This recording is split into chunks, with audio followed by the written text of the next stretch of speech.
Hello, little ones. Happy Monday. So, I took an extended amount of time off because I'm trying to figure out whether or not I'm going to keep my little shop and keep doing story time. I have decided to keep my little shop for the rest of this year to see how things go and to see how things go with story time as well. I want to thank you all for your patience. It's been an interesting year already, and we're just in February. I did have a story already pre-recorded for Friday like weeks ago, but I never posted it. So I'm actually going to post that one on Friday. But tonight I am going to read you a different story. So thank you so much for joining me for Story Time with Mooney, where I read short stories every Monday, Wednesday, and Friday for littles in every community. You can follow me on Instagram at Mooney the Space Kitty, Mooney the Space Kitty SFW, our Story Time with Mooney. The only difference between the profiles are the tags that I use. Through the profiles, you'll have access to the items I sell in my little shop.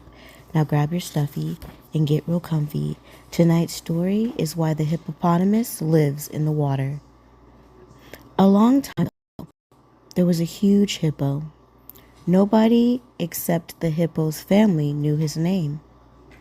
One day, the hippo asked the other animals to guess his name, but as the hippo had suspected, no one could get it right.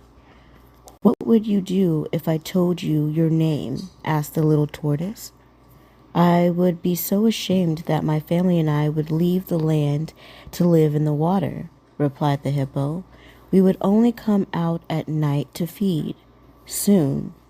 After noticing that the hippo and his family washed and drank in the lake every day, the tortoise hid by a bush and waited until they were returning home. The hippo's wife trailed behind her family. The tortoise crept onto the path in front of her, then ducked into his shell. "Ouch!" cried the hippo's wife as she bumped into the hard shell.